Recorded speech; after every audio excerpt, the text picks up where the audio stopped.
By the spring of 1917, the First World War had entered its third exhausting year. Europe's great capitals were still standing, but much of the continent's young generation had already been consumed in the trenches. Northern France had been transformed into a landscape of shell craters, flooded trenches, shattered villages, and forests stripped bare by artillery fire. Belgium's industrial regions remained under German occupation. Austria-Hungary was struggling with shortages and internal unrest, while the Ottoman Empire was fighting for survival across several distant fronts. Britain still ruled the seas, yet German submarines continued to hunt merchant ships throughout the Atlantic. The states fighting Germany possessed wider economic resources. Britain drew soldiers, food, minerals, and money from an empire that stretched across the world. France recruited hundreds of thousands of men from its colonies. Russia had suffered catastrophic losses, but it could still place millions of soldiers in the field. Germany, by contrast, appeared trapped in the center of Europe, facing Russia in the east, France and Britain in the west, and Italy and the Balkan fronts in the south. The German General Staff understood that a long war would eventually end in defeat. German factories were still producing guns, shells, chemicals, locomotives, and aircraft, but the British naval blockade had created severe food shortages in the cities. Bread and potato rations had been reduced. Child mortality had risen. Civilian frustration had begun to turn into anger against both the government and the military leadership. Washington had initially expected to provide financial, industrial, and naval assistance rather than immediately send a vast army to Europe. President Woodrow Wilson, however, soon approved the mobilization of millions of American soldiers. The news produced relief in London and Paris. British and French leaders now believed that time was finally on their side. The decisive change began inside the German High Command during the summer of 1917. General Erich Ludendorff and Field Marshal Paul von Hindenburg accepted that their existing strategy could not produce victory. For years, German forces had tried to break a section of the enemy line and then drive toward a symbolic objective such as Paris. These offensives usually slowed after their first successes. Assault troops moved beyond the range of their artillery, supply lines became disorganized, and Allied reserves constructed new defensive positions. This time, the German plan was built around a practical objective. Rather than marching directly on Paris, the army would separate the British and French forces. The main target would be Amiens, the railway center connecting the British armies in northern France with the French armies farther south. If Amiens fell, the British supply routes to the Channel ports could be disrupted, Allied command could collapse, and the two major Western armies might begin retreating in different directions. At the same time, revolution was destroying the Russian war effort. Tsar Nicholas II had abdicated, but the Russian provisional government had chosen to remain in the conflict. Its decision proved disastrous. Russian soldiers no longer believed that victory was possible. Desertions increased, discipline collapsed, and peasants began seizing land in the countryside. The German government exploited the crisis more systematically than it had in the original course of history.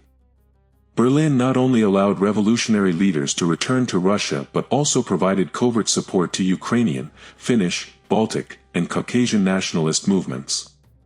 Within months, the Russian Empire was being torn apart by revolution, separatism, mutiny, and economic collapse.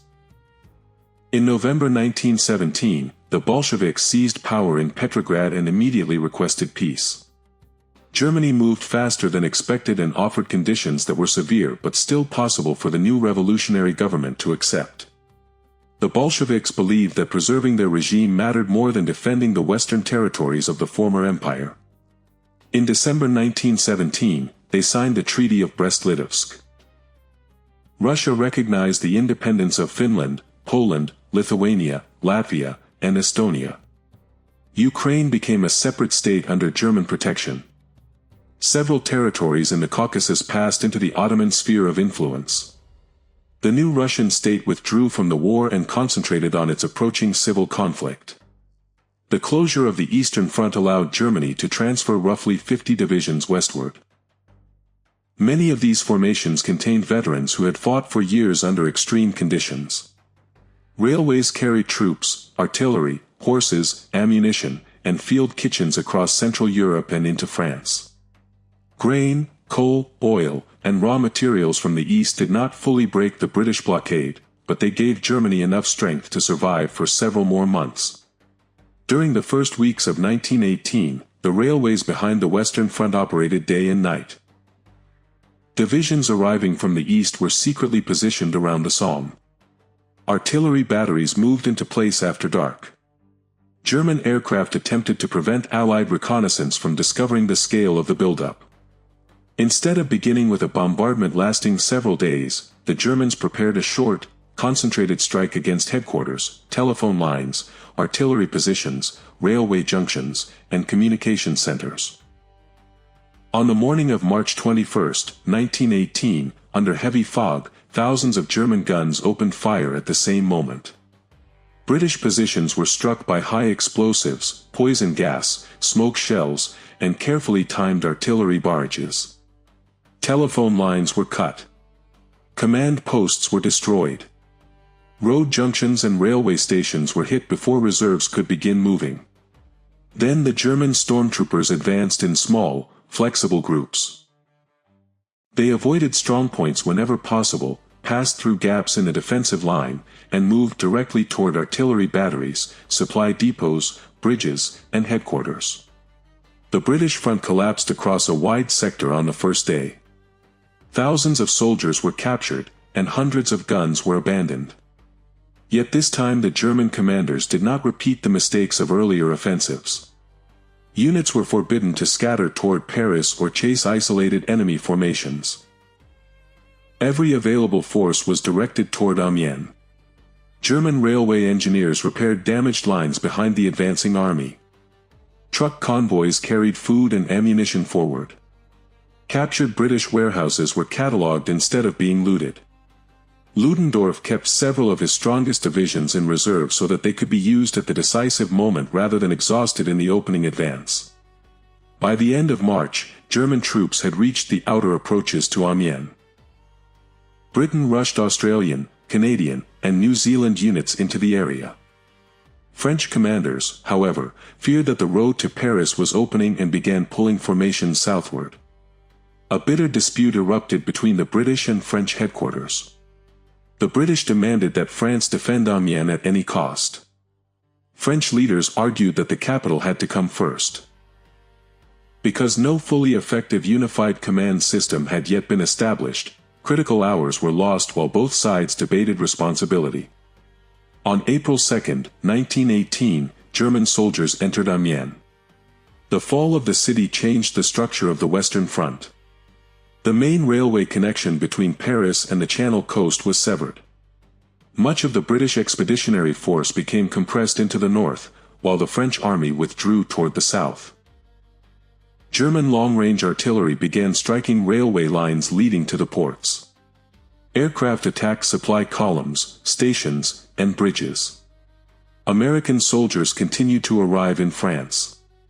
General John Pershing resisted French and British requests to distribute them among Allied formations.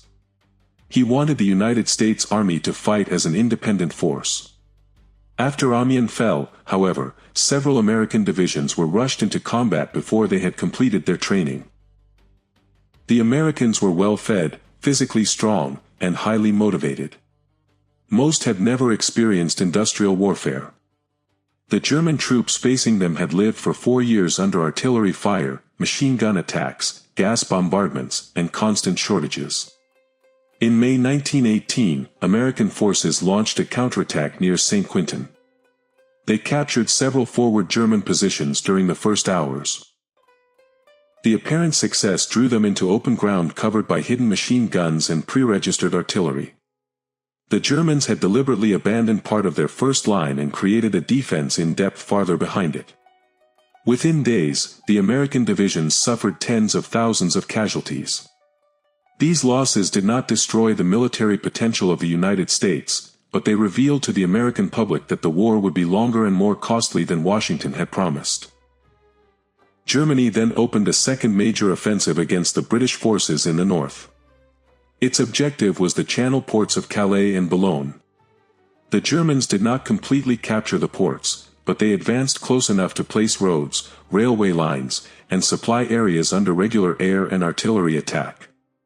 The British position in France became increasingly dangerous. The government in London feared that if the army remained too long, hundreds of thousands of men could be surrounded. The Royal Navy prepared emergency evacuation plans. There was no immediate panic, but heavy equipment, wounded soldiers, and some non-essential personnel were quietly transported back to Britain. France's position was even more fragile. The French army had already experienced large mutinies after the failed Nivelle offensive of 1917. The soldiers had continued to defend their country, but many had refused to participate in senseless attacks. The German advance of 1918 reopened those wounds. Units remained willing to protect French territory, yet confidence in the generals and the government was collapsing. Government archives were removed from Paris. Banks transferred gold reserves to Bordeaux. Hundreds of thousands of civilians crowded the railway stations. German troops had not yet reached the capital, but the memory of the defeat of 1870 had returned. Many French citizens believed that another national disaster was approaching. Events on the Italian, Balkan, and Middle Eastern fronts also began to shift. Before launching the offensive in France, Germany had sent additional grain, coal, equipment, and weapons to its allies. Austria-Hungary prepared a new attack against Italy. The Italian army, still recovering from its earlier defeat at Caporetto, withdrew behind the Piave River. Anti-war demonstrations spread through Italian cities. Workers organized strikes in the industrial north. The government feared both military collapse and revolution. In July 1918, Italy requested an armistice and withdrew from the war. Austria-Hungary kept South Tyrol and maintained its claims along the Adriatic coast. Italy's departure ended the possibility of surrounding Germany from the south. Some Austro-Hungarian divisions were transferred to France, while others reinforced the Balkans. The Ottoman Empire also recovered ground in the Caucasus after the Russian withdrawal. Ottoman forces regained control around Erzurum and Kars. Britain had achieved important victories in Palestine and Mesopotamia, but the crisis in Europe prevented London from sending enough reinforcements to complete the destruction of Ottoman power.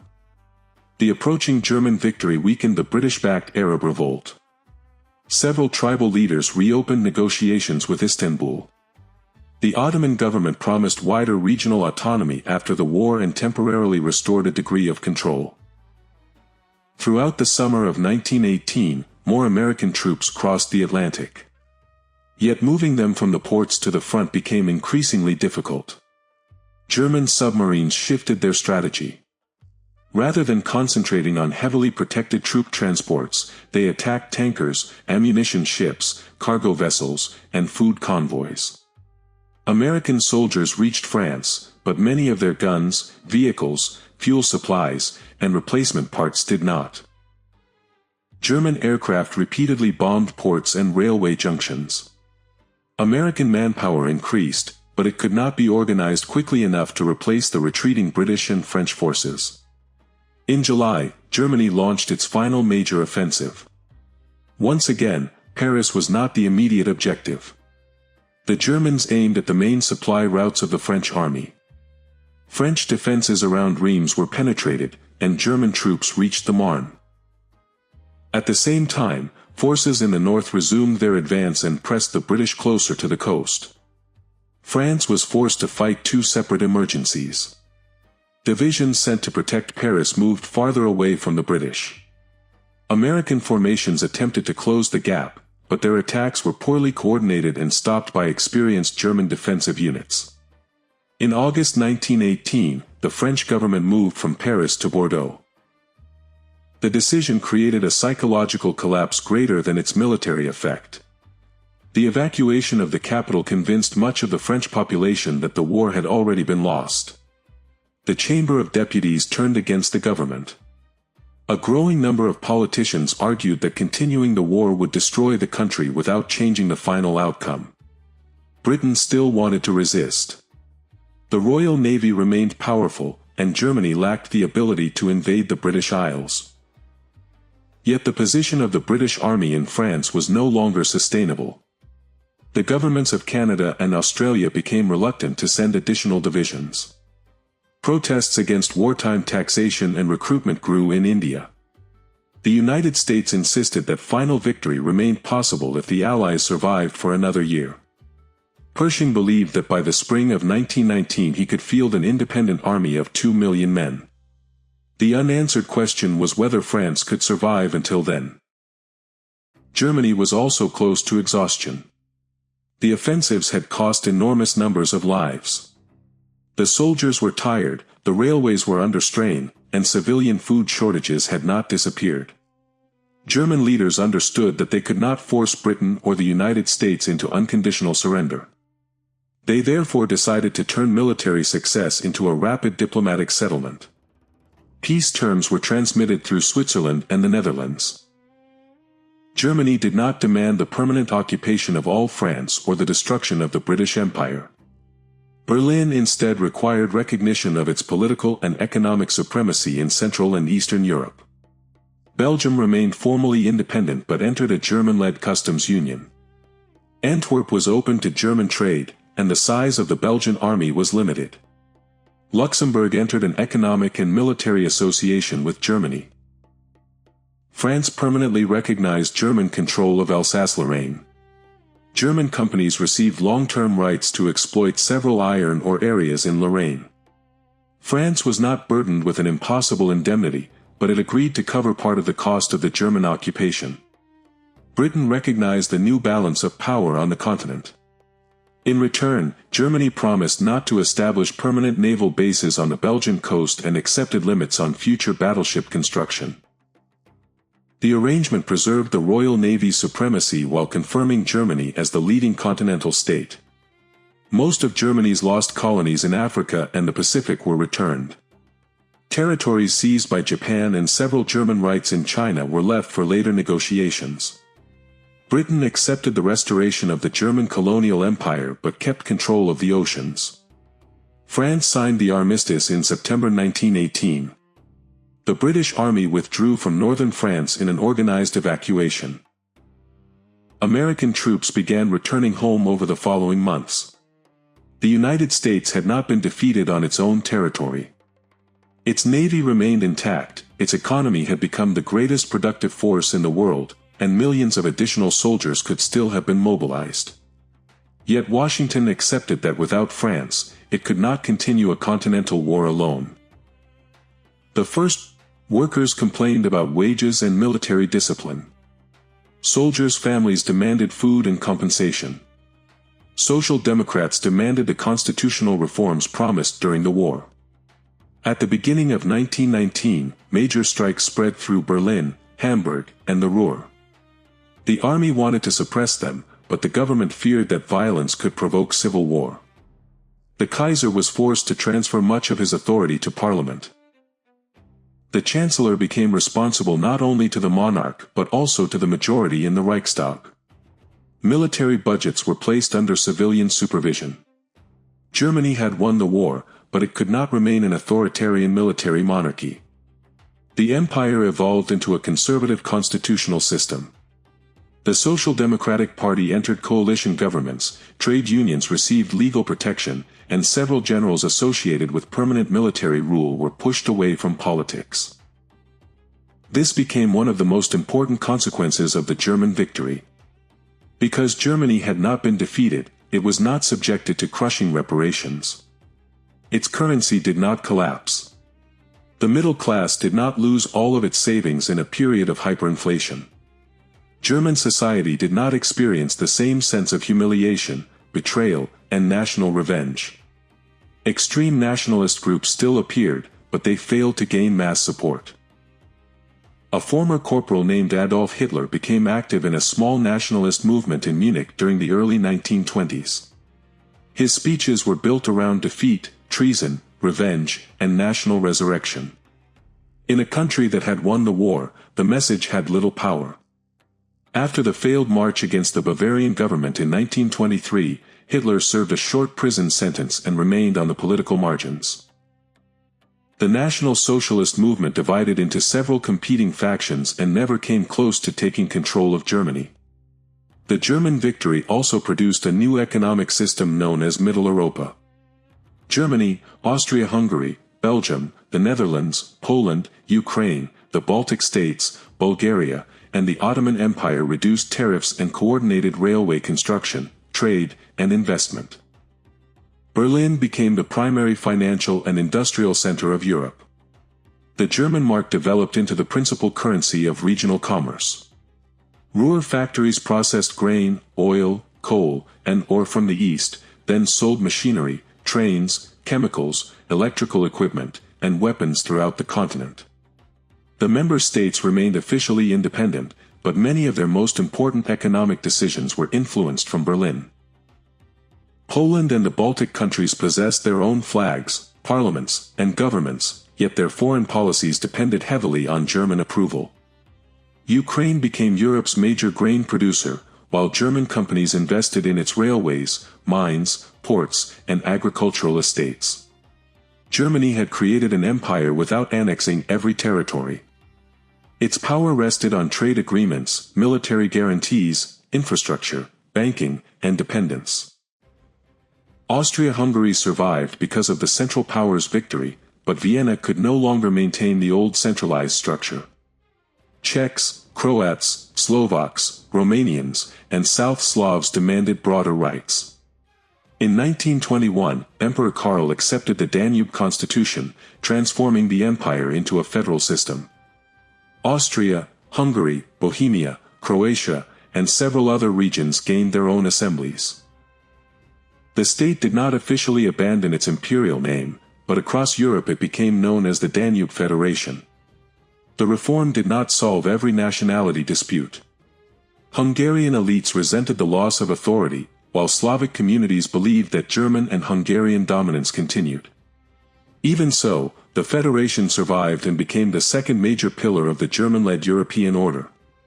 The Ottoman Empire also emerged among the victors. Istanbul was not occupied. Anatolia was not divided.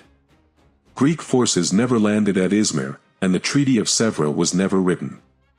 Yet the empire could not simply return to its pre-war condition. Arab provinces demanded autonomy. Officers and civilian officials in Anatolia called for major reform. Wartime famine, deportations, communal violence, epidemics, and economic destruction had left deep wounds. Mustafa Kemal Pasha emerged from the war as one of the empire's most respected commanders. His record at Gallipoli and in Syria gave him influence among both officers and civilians.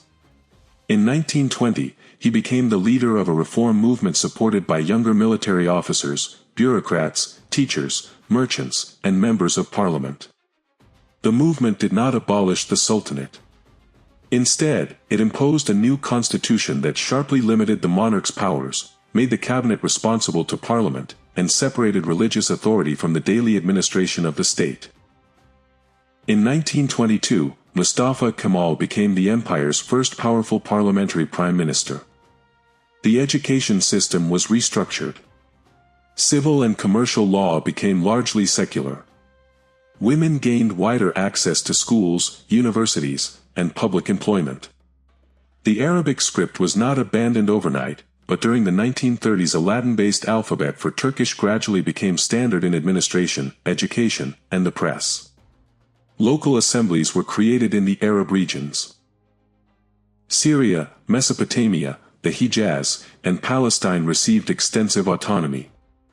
The Ottoman dynasty survived as a symbolic institution, while Istanbul remained the imperial capital.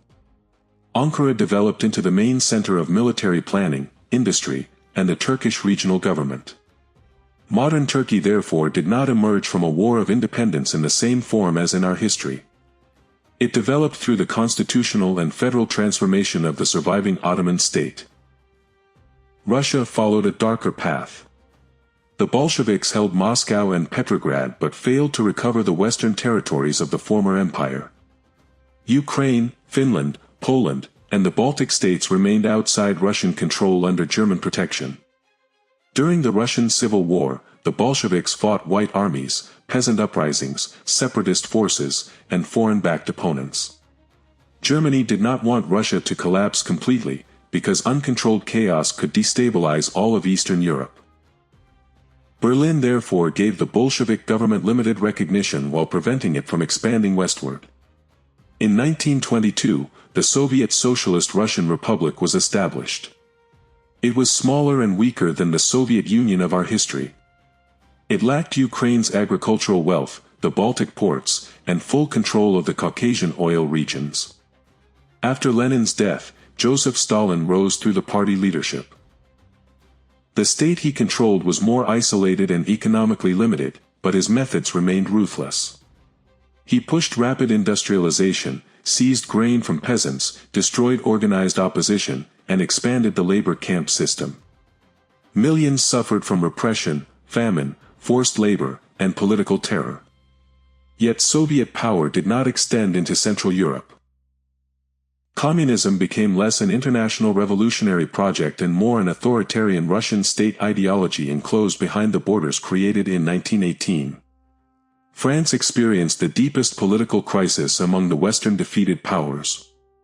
Although most of the country had not been permanently occupied, millions of French citizens had now lived through a second major defeat by Germany. The Third Republic collapsed in 1920. A national renewal government, supported by officers, conservatives, and radical nationalists, took power in Paris. It treated the peace settlement as a temporary humiliation and prepared the country for a future war of revenge. French schools taught that Alsace-Lorraine had to be recovered. Heavy industry was placed under increasing state direction. The army was rebuilt. Paris sought diplomatic support from Italy and Soviet Russia, the two major powers most dissatisfied with the German order. Italy had also been shaken by defeat. War casualties, inflation, strikes, and social unrest weakened the monarchy. Benito Mussolini created an authoritarian nationalist movement similar to the one known in our history, but his message was different. He did not speak of a mutilated victory. He spoke of an Italy humiliated by Germany and Austria. Mussolini entered government in 1924. He revived Italian claims to South Tyrol, the Adriatic coast, and wider control of the Mediterranean. Rome developed military agreements with France and attempted to weaken German influence in the Balkans. Britain had lost the Continental War but preserved its empire and navy. London accepted German supremacy in Europe while trying to maintain control of global trade routes and colonial possessions. The war nevertheless weakened the bonds of the British Empire. Canada, Australia, and New Zealand made clear that they would not automatically send huge armies into another European conflict. Indian opposition to wartime taxation and recruitment strengthened the independence movement. The Irish struggle expanded, and Britain recognized the independence of most of Ireland in 1921.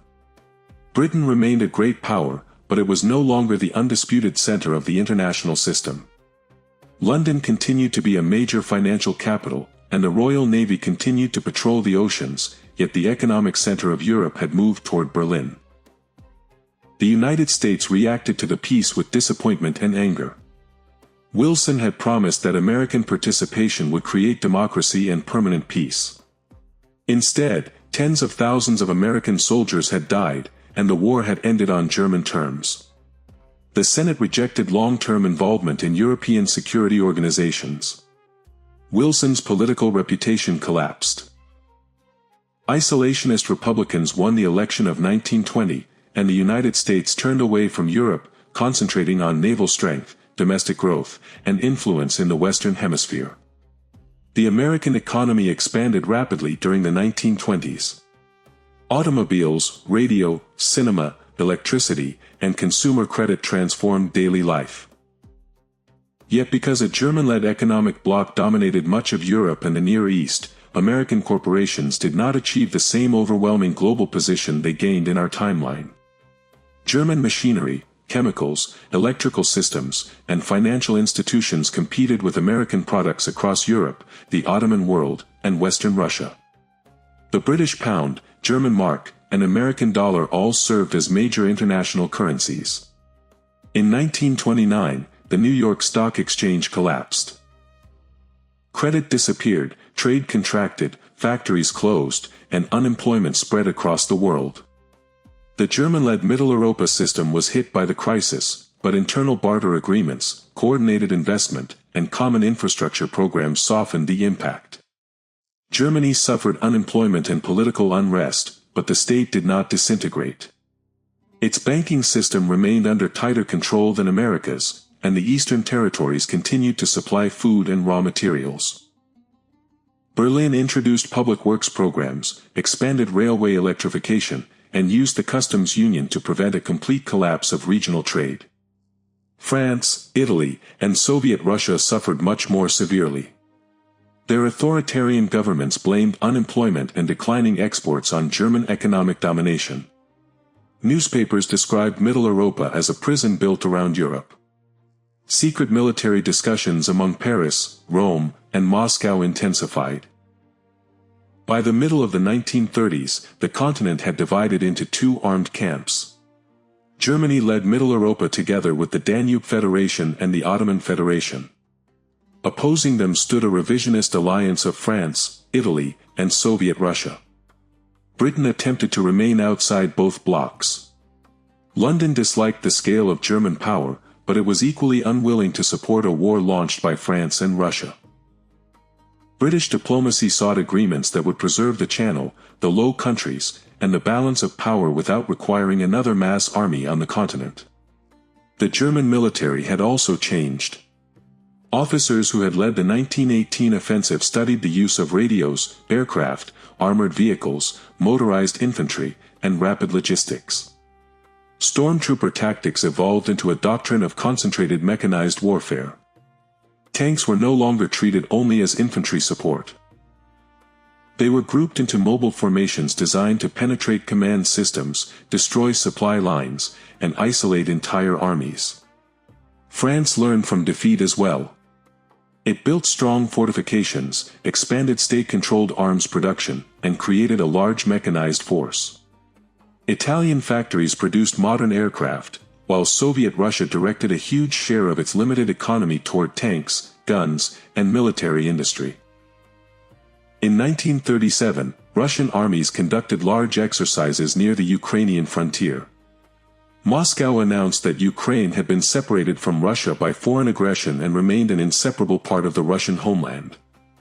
At the same time, France concentrated hundreds of thousands of troops near Alsace-Lorraine, and Italy renewed its demand for South Tyrol. Europe was moving toward another continental war. On May 12, 1938, Soviet-Russian forces crossed into Ukraine. Moscow declared that it was liberating Ukrainian workers from German economic exploitation.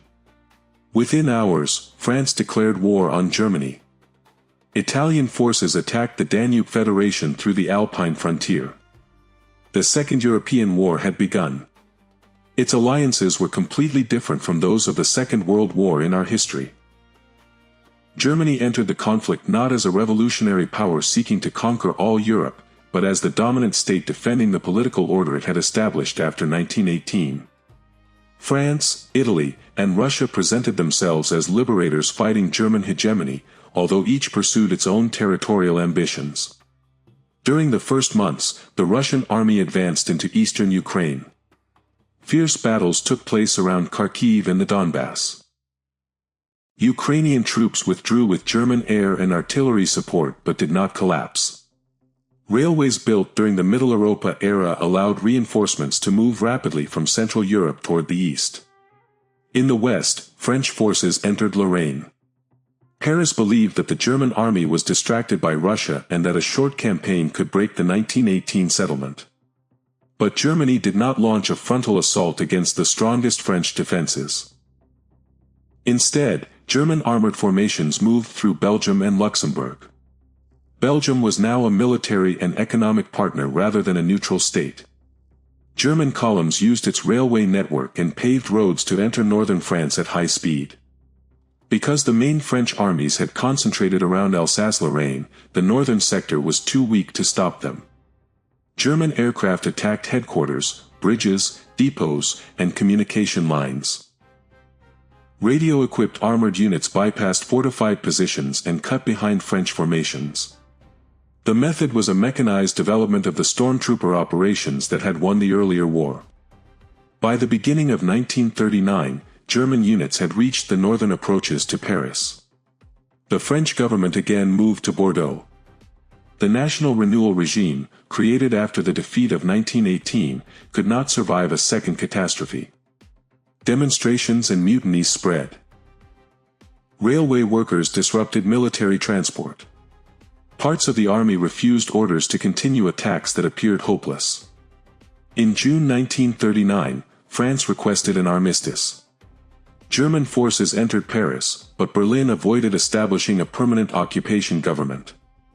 The authoritarian French regime was removed, political prisoners were released, and parliamentary institutions were restored under German supervision. Alsace-Lorraine remained German, while the French army and arms industry were restricted. Italy's offensive also failed. Troops of the Danube Federation stopped the advance in the Alps with German air support. Italian casualties mounted, and the economy deteriorated. Anti-war strikes and demonstrations spread through Milan, Turin, and Genoa. In 1940, Mussolini was removed in a palace coup supported by senior officers and the king. Italy signed a separate peace, abandoned its claims to South Tyrol, and withdrew from the alliance with Russia. With the western and southern fronts closed, Germany redirected its forces eastward. In the summer of 1940, German and Ukrainian armies launched a major counteroffensive. Russian forces around Kiev were encircled, and hundreds of thousands of soldiers were captured. The campaign did not end the war. Russia's immense distances, harsh climate, and manpower reserves slowed the advance. German forces did not reach Moscow. The front stabilized between the Dnieper and the Don, where years of artillery battles, armored operations, partisan attacks, and winter offensives followed. The war became a contest between German industrial superiority and Russian depth. Berlin controlled the richer economic network, but Moscow could trade space for time and mobilize enormous numbers of soldiers. Neither side could achieve a quick victory. At the same moment, another war was expanding in Asia. Japan had been forced to return part of the German possessions it had seized during the First World War. Tokyo regarded the 1918 peace settlement as a humiliation and turned toward the construction of a larger empire in China and the Pacific. During the 1930s, Japanese armies occupied extensive areas of China. The Chinese Republic received weapons and advisors from both Germany and the United States. Berlin considered Japanese expansion a threat to German commercial interests and continued supporting China even while fighting in Europe. America responded to Japanese expansion with restrictions on oil, steel, machinery, and financial transactions. Tokyo concluded that its empire would be strangled unless it seized the resource-rich territories of Southeast Asia. On December 7, 1941, Japanese aircraft attacked the American fleet at Hawaii. On the same day, Japanese forces struck the Philippines, Hong Kong, Malaya, and several Pacific bases. The United States entered the war against Japan. Britain joined to defend its Asian colonies. Germany and America did not become formal allies, but their intelligence services, scientists, and naval commands began limited cooperation against a common enemy. The global conflict now consisted of two connected wars. In Europe, Germany and its allies fought Soviet Russia. In the Pacific, the United States, Britain, China, and elements of the German Navy fought the Japanese Empire. Japan achieved rapid victories during the opening months. European colonies fell, naval bases were captured, and Allied forces retreated. Yet Japan could not match the combined industrial resources of America, China, Britain, and the German-led European system. American shipyards produced carriers, transports, and landing craft at extraordinary speed. Chinese armies tied down large Japanese forces in the interior. German submarines and long-range aircraft attacked Japanese shipping in the Indian Ocean. Britain used bases from India to Australia to rebuild its position. By 1944, the Japanese Navy had suffered crippling losses. American forces advanced through the Pacific Islands, while Chinese armies slowly recovered occupied territory. Japan's merchant fleet was destroyed, oil imports collapsed, and its cities faced increasingly destructive bombing. A secret American atomic project included British specialists and several German scientists. Germany continued its own nuclear research as a possible weapon against Russia, but the United States completed the first operational bombs. In August 1945, atomic bombs were dropped on 2 Japanese cities. The Japanese government surrendered, and the Imperial War ended. Japan accepted a new constitution under American occupation and rebuilt itself as a parliamentary industrial state. The consequences in China were equally important. Chinese communists received limited support from Soviet Russia, but Moscow's war against Germany prevented it from supplying enough weapons, advisors, and money. The nationalist government emerged from the war as the recognized authority over most of China. Mao Zedong's forces were defeated during the late 1940s.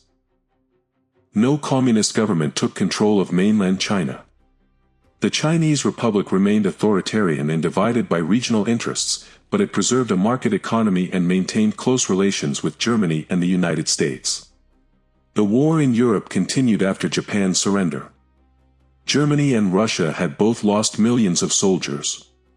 German and Ukrainian armies advanced deep into western Russia but could not capture Moscow.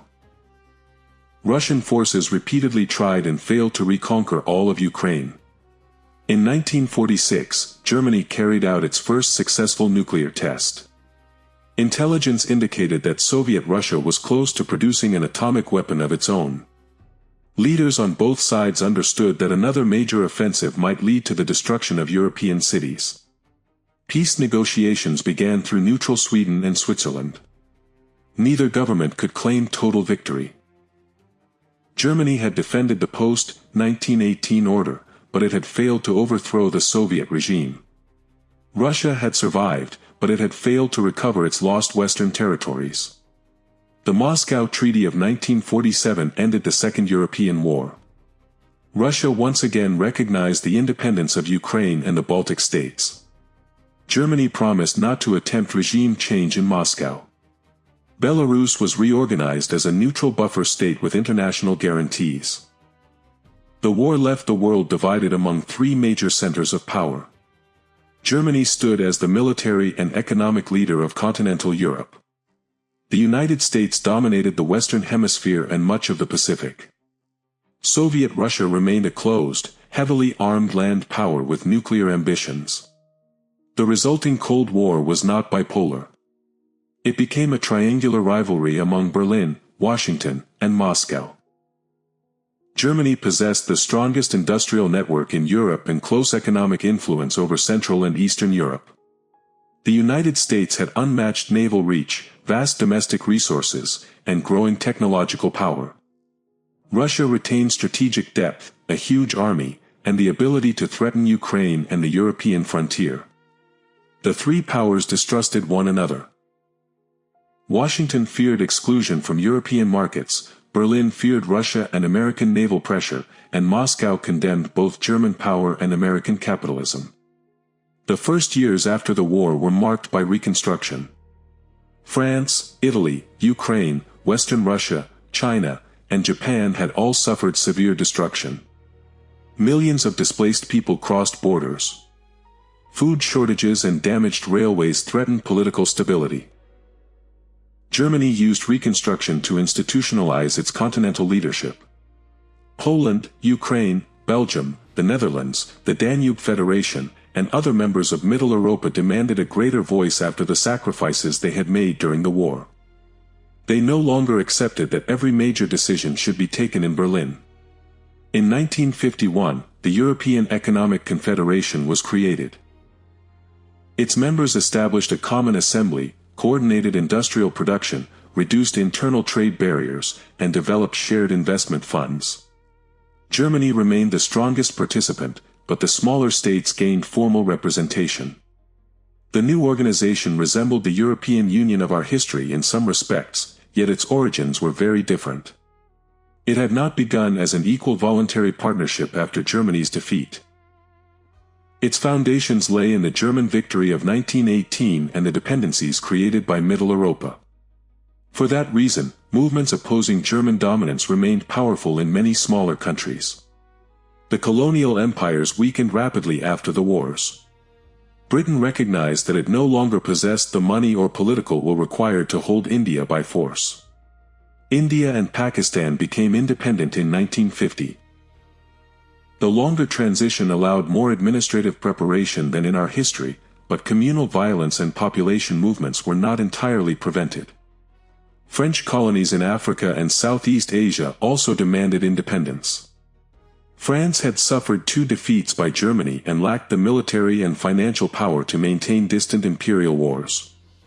Algeria, Vietnam, and the territories of West Africa became independent during the 1950s and 1960s. Germany had regained its African colonies after the First World War. German East Africa, Cameroon, Togo, and Southwest Africa returned to Berlin's administration. Railways, ports, plantations, and mines expanded, but the local population remained excluded from equal political power.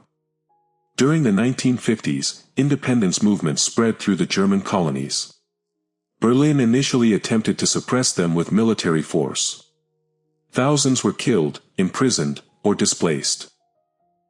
The conflict damaged Germany's claim that its European order was based on law and constitutional government. Students, trade unions, churches, and younger politicians across the European Confederation began protesting against colonial warfare. They argued that a federation demanding equality for European nations could not deny sovereignty to Africans. In 1963, the European Confederation approved a program requiring the gradual independence of colonial territories. Most German colonies became sovereign states between the late 1960s and early 1970s. The end of colonial rule did not create immediate stability. Borders still followed administrative lines drawn by European governments. Ethnic rivalries, unequal development, foreign companies, and military coups produced conflict. German victory had not ended colonialism. It had merely prolonged German rule in several regions that had been administered by Britain, France, or Belgium in our own history. The political map of the Middle East developed in a substantially different way. Because the Ottoman Empire had not been destroyed, Britain and France had never divided the region through mandates and secret wartime agreements. Syria, Iraq, Jordan, and Lebanon did not emerge with exactly the same borders and institutions known in our history. The autonomous Arab regions of the Ottoman Federation gained increasing power during the 1930s and 1940s. Istanbul accepted that permanent military rule would provoke endless rebellion. Local governments gained authority over education, taxation, policing, and development. In 1948, Syria, Mesopotamia, and the Hijaz became formally independent states. They remained part of a loose economic and diplomatic organization known as the Eastern Mediterranean Community. The Ottoman dynasty served briefly as a symbolic link, but each government controlled its own army and foreign relations. Palestine remained the most difficult issue. European Jews had not suffered a Nazi-controlled program of industrial extermination. Because no Nazi regime had ruled Germany, the Holocaust did not occur. Millions of Jewish citizens therefore remained in Germany, Austria, Poland, Ukraine, and other parts of Europe. Anti-Semitism had not disappeared. Persecution, discrimination, and violent attacks continued in Russia, France, and sections of Eastern Europe. Jewish migration to Palestine continued, but it was smaller and more gradual than in our timeline. The Ottoman authorities created a joint Arab-Jewish assembly and divided local administration among several cantons. Jerusalem received an international, multi-religious status protected by the Eastern Mediterranean Community. Armed clashes still occurred during the 1940s. Arab and Jewish militias attacked one another, and both communities accused Istanbul of favoring the other side. Yet there was no unilateral declaration of an independent Israeli state followed by a large regional war in 1948. Instead, Palestine became a fragile federation of Arab and Jewish cantons. The arrangement did not eliminate conflict, but Middle Eastern politics did not become organized around exactly the same Arab-Israeli confrontation known in our history. Oil remained under the control of the post-Ottoman Arab states. British and American companies obtained concessions but could not impose direct colonial rule.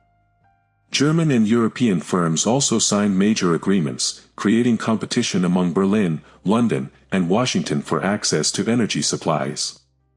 The Turkish center of the Ottoman Federation experienced its final major transformation in the 1950s. The dynasty's political role became entirely ceremonial, while the Turkish region developed into a sovereign parliamentary state. In 1957, the state adopted the name Federal Republic of Turkey. Istanbul remained a historic imperial and commercial capital, while Ankara served as the seat of the Turkish government, military planning, and national administration. The Ottoman dynasty continued as a cultural institution without legislative or executive power. Turkey became an economic bridge between the European Confederation and the Arab states. German investment financed railways, factories, and energy projects, while Turkish companies expanded into the Eastern Mediterranean and the Caucasus. The Cold War transformed science and technology. Because Germany had never established a racist dictatorship that expelled Jewish and dissident scholars, a large share of Europe's physicists, chemists, mathematicians, and engineers remained on the continent. Albert Einstein continued to work between Berlin and Zurich instead of permanently relocating to the United States. German-speaking universities remained central to theoretical physics. European laboratories preserved their pre-war strength, preventing America from becoming the single undisputed center of scientific research. The competition among Berlin, Washington, and Moscow accelerated nuclear energy, jet aviation, electronics, missiles, and spaceflight. Each bloc treated technological achievements as proof of the superiority of its political system. In 1955, the German-led European Confederation launched the first artificial satellite. Soviet Russia placed its own satellite in orbit 2 years later. The United States responded with an enormous manned space program. American astronauts made the first human landing on the moon in 1967. 3 years later, a European mission reached the lunar surface. Russia conducted long-duration orbital flights and built the first permanently occupied experimental space station. The space race was therefore triangular rather than bipolar. European engineers dominated rocketry and precision instruments, America led in large-scale production and computing, while Russia concentrated on heavy launch vehicles and military applications. Computer technology advanced in both America and Germany. German electronics companies dominated the European and Middle Eastern markets. American firms became strongest in the Americas and the Pacific. Japan rebuilt after the war and emerged as a major producer of consumer electronics, vehicles, cameras, and industrial robots. China followed a different path from the one known in our history. The nationalist government remained authoritarian during the 1950s and 1960s but pursued a market-based development strategy. There was no communist collectivization campaign, Great Leap Forward, or Cultural Revolution. The absence of those disasters spared China from mass famine and the destruction of universities and institutions. Yet rural inequality remained severe, local officials were often corrupt, and the government suppressed opposition. During the 1970s, China began rapid industrialization. Coastal cities expanded, foreign investment increased, and the country became a manufacturing center. Political reforms during the 1980s gradually introduced competitive elections and greater regional autonomy. China developed into one of the world's largest economies. Because the nationalist government had retained the mainland, no separate rival Chinese state emerged on Taiwan. The Taiwan Strait never became a permanent military flashpoint between two Chinese governments. Soviet Russia fell behind in the economic and technological competition. It lacked Ukraine's agriculture, the Baltic ports, and the industrial depth that the Soviet Union possessed in our timeline. Moscow directed a disproportionate share of national resources toward the army, nuclear weapons, and internal security. Living standards remained low. Consumer shortages, censorship, and corruption weakened public confidence. By the 1980s, workers demanded better wages, intellectuals demanded freedom of expression, and regional leaders demanded local authority. The Russian government introduced limited reforms in an attempt to preserve the system. Censorship eased, some private businesses were permitted, and local elections became more competitive. These measures exposed the scale of economic failure and encouraged larger protests. There was no Berlin Wall to fall in 1989, because Berlin had never been divided. Instead, the world watched enormous demonstrations in Moscow's Red Square. Hundreds of thousands demanded an end to one-party rule. In 1991, the Soviet Socialist Russian Republic dissolved and was replaced by the Russian Republic. The new government introduced multi-party elections and market reforms. Economic collapse, corruption, organized crime, and the continued power of the security institutions prevented a smooth democratic transition. The German-led European Confederation also changed during the same period. Member states increased the authority of the Common Parliament, established shared courts, and adopted a common currency. The currency was not named after Germany. It became known as the European crown, symbolizing the attempt to transform a German-dominated system into a multinational federation. Germany remained the largest economy and the central military power, but Poland, Ukraine, the Danube Federation, the Low Countries, and France obtained greater influence. The structure created by victory in 1918 slowly evolved from an informal German empire into a constitutional European federation. Culture developed along different lines as well. German became one of the principal languages of science, diplomacy, engineering, and international commerce. Universities throughout Central and Eastern Europe offered German language programs. Berlin's film industry became Hollywood's strongest competitor. German expressionist cinema did not collapse under economic crisis and dictatorship. Large studios in Berlin, Vienna, and Prague developed into a continental entertainment industry with global distribution. Hollywood remained enormously influential, but it never became the single center of world cinema. Berlin produced historical epics and political dramas, Paris remained important in artistic film, and Istanbul emerged as a multilingual center linking European, Balkan, and Middle Eastern audiences. By the 2020s, the international system looked very different from the one known in our history. The United States remained one of the world's strongest military, technological, and financial powers. Yet it had never gained the same uncontested leadership of the Western world that followed the Second World War in our timeline. The dollar was a major reserve currency, but the European crown and the Chinese yuan were equally important in global trade. The European Federation was a Berlin-centered but genuinely multinational structure. Germany remained its strongest economy and most influential state, while Brussels, Vienna, Warsaw, and Kiev served as major administrative and political centers. Berlin retained particular influence over defense, finance, and industrial strategy. France, after two historic defeats, became Germany's principal political rival inside the Federation.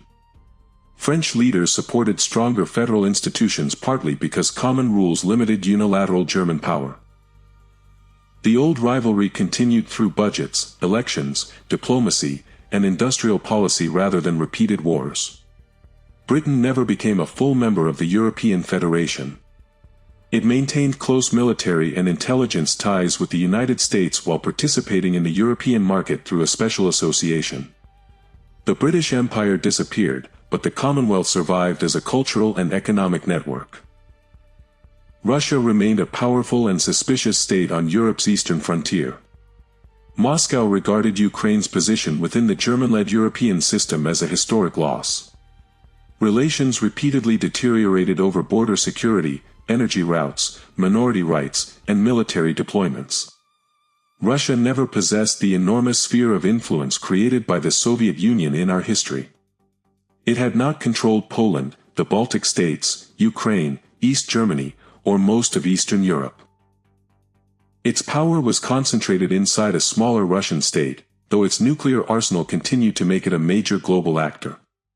China rose as a nationalist, capitalist, and increasingly parliamentary federation rather than a communist superpower.